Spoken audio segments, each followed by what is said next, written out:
नमस्कार दोस्तों, एस हिंदी कहानियाँ चैनल में आपका स्वागत है। आज फिर एक नए कहानी के साथ चलो स्टार्ट करते हैं। बहू कहाँ मर गई? अंदर से आवाज, जिंदा हूँ माँ जी। तो फिर मेरी चाय क्यों अभी तक नहीं आई? कब से पूजा करके बैठी हूँ। ला रही हूँ माँ जी। बहू चाय के साथ भजिया भी ले आई। सास ने कहा, तेल का खिलाकर क्या मरोगी? बहू ने कहा, ठीक है माँ जी, ले जाती हूँ। सास ने कहा, रहने दे, अब बना दिया है तो खा लेती हूँ। सास ने भजिया उठाई और कहा, कितनी गंदी भजिया बनाई हैं तुमने। बहू, माँ जी मुझे कपड़े धोने हैं, मैं जाती हूँ। बहू दरवाजे के पास छिपकर खड़ी हो गई। सास भजिया पर टूट पड़ी और पूरी भजिया खत्म कर दी। बहू मुस्कुराई और काम पर लग गई। दोपहर के खाने का वक्त हुआ। सास ने फिर आवाज लगाई, कुछ खाने को मिलेगा। बहू ने आवाज नहीं दी। सास फिर चिल्लाई, भूखे मारोगी क्या? बहू आई सामने, खिचड़ी रख दी। सास गुस्से से, ये क्या है? मुझे इसे नहीं खाना, इसे ले जाओ। बहू ने कहा, आपको डॉक्टर ने दिन में खिचड़ी खाने को कहा है, खाना तो पड़ेगा ही। सास मुंह बनाते हुए, हाँ तू मेरी माँ बन जा। बहू फिर मुस्कुराई और चली गई। आज इनके घर पूजा थी। बहू सुबह 4 बजे से उठ गई। पहले स्नान किया, फिर फूल लाई, माला बनाई, रसोई साफ की, पकवान और भोज बनाया। सुबह के 10 बज गए। अब सास भी उठ चुकी थी। बहू अब पंडित जी के साथ भगवान के वस्त्र तैयार कर रही थी। आज ऑफिस की छुट्टी भी थी, उनके पति भी घर पर थे। पूजा शुरू हुई। सास चिल्लाती, बहू ये नहीं है, वो नहीं है। बहू दौड़ी दौड़ी आती और सब करती। अब दोपहर के 3 बज गए थे। आरती की तैयारी चल रही थी। पंडित जी ने सबको आरती के लिए बुलाया और सबके हाथों में थाली दी। जैसे ही बहू ने थाली पकड़ी, थाली हाथों से गिर पड़ी। शायद भोज बनाते हुए बहू के हाथों में तेल लगा था, जिसे वो पोंछना भूल गई थी। सारे लोग तरह तरह की बातें करने लगे। कैसी बहू है, कुछ नहीं आता, एक काम भी ठीक से नहीं कर सकती, ना जाने कैसी बहू उठा लाए। एक आरती की थाली भी संभाल नहीं सकी। उसके पति भी गुस्सा हो गए, पर सास चुप रही, कुछ नहीं कहा। बस यही बोल के छोड़ दिया, सीख रही है, सब सीख जाएगी धीरे धीरे। अब सबको खाना परोसा जाने लगा। बहू दौड़ दौड़ के खाना देती, फिर पानी लाती। करीब 70-80 लोग हो गए थे। इधर 2 नौकर और बहू अकेली, फिर भी वहाँ सारा काम बहुत ही अच्छे तरीके से करती। अब उसकी सास और कुछ आस पड़ोस के लोग खाने पर बैठे। बहू ने खाना परोसना शुरू किया। सबको खाना दे दिया गया। जैसे ही पहला निवाला सास ने खाया, तुमने नमक ठीक नहीं डाला क्या? एक काम ठीक से नहीं करती, पता नहीं मेरे बाद कैसे ये घर संभालेगी। आस पड़ोस वालों को तो जानते ही होना साहब, वो बस बहाना ढूंढते हैं नुक्स निकालने का। फिर वो सब शुरू हो गए, ऐसा खाना है, ऐसी बहू है, ये वो वगैरह वगैरह। दिन का खाना हो चुका था। अब बहू बर्तन साफ करने नौकरों के साथ लग गई। रात में जगराता का कार्यक्रम रखा गया था। बहू ने भी 1-2 गीत गाने के लिए स्टेज पर चढ़ी।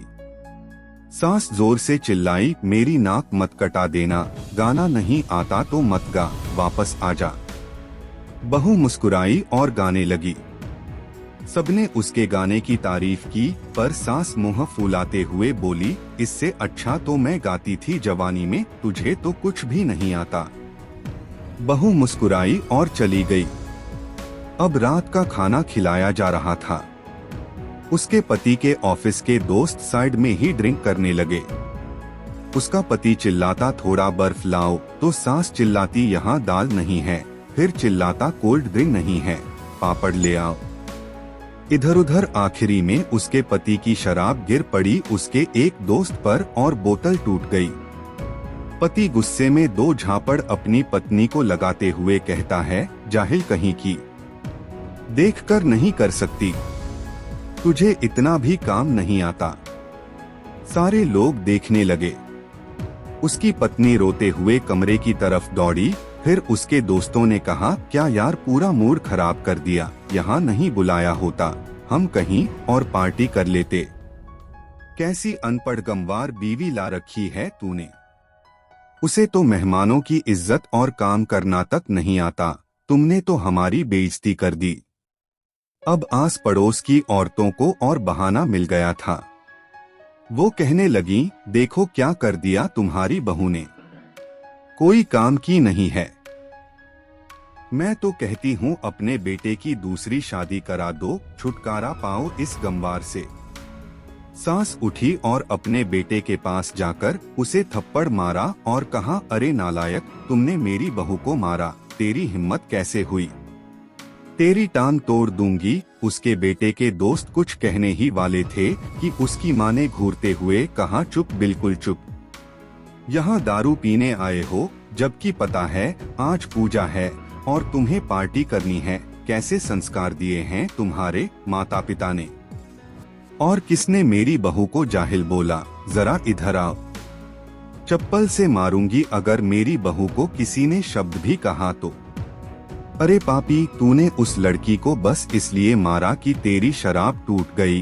पापी, वो बच्ची सुबह 4 बजे से उठी है, घर का सारा काम कर रही है, ना सुबह से नाश्ता किया ना दिन का खाना खाया, फिर भी हंसते हुए सबकी बातें सुनते हुए ताने सुनते हुए घर के काम में लगी रही। तेरे यार दोस्तों को वो अच्छी नहीं लगी, जूते से मारूंगी तेरे दोस्तों को जो कभी उन्होंने ऐसा कहा। उसके यार दोस्त चुपके से खिसक लिए। अब सास बहू के कमरे में गई और बहू का हाथ पकड़कर बाहर लाई। सबके सामने कहने लगी, किसने कहा था अपनी बहू को घर से निकाल के दूसरी बहू ले आना, जरा सामने आओ।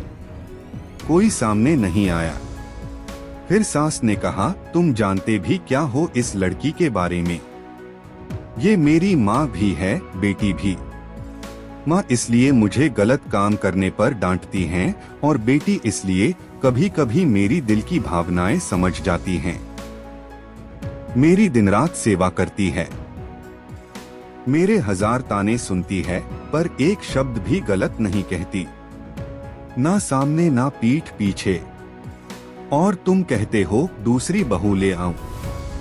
याद है ना छुटकी की दादी, अपनी बहू की करतूत। सास ने गुस्से से पड़ोस की महिला को कहा, अभी पिछले हफ्ते ही तुम्हें मियां बीवी भूखे छोड़ घूमने चले गए थे।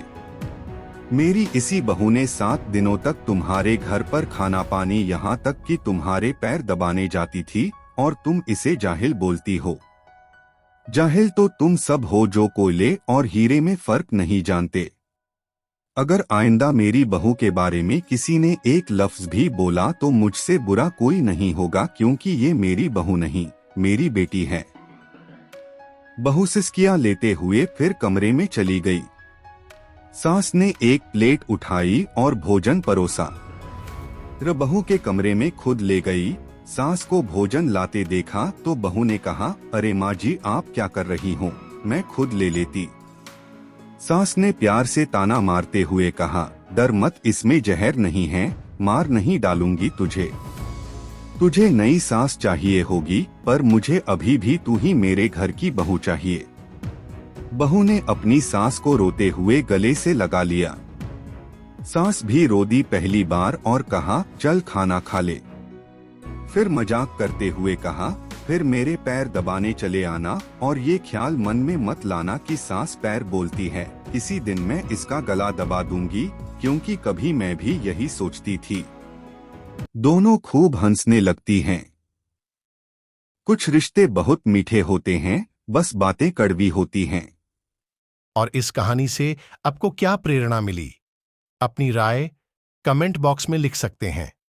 अगर ये वीडियो अच्छी लगी तो वीडियो को लाइक करना ना भूले, और अधिक कहानियों के लिए चैनल को सब्सक्राइब करना ना भूले। धन्यवाद।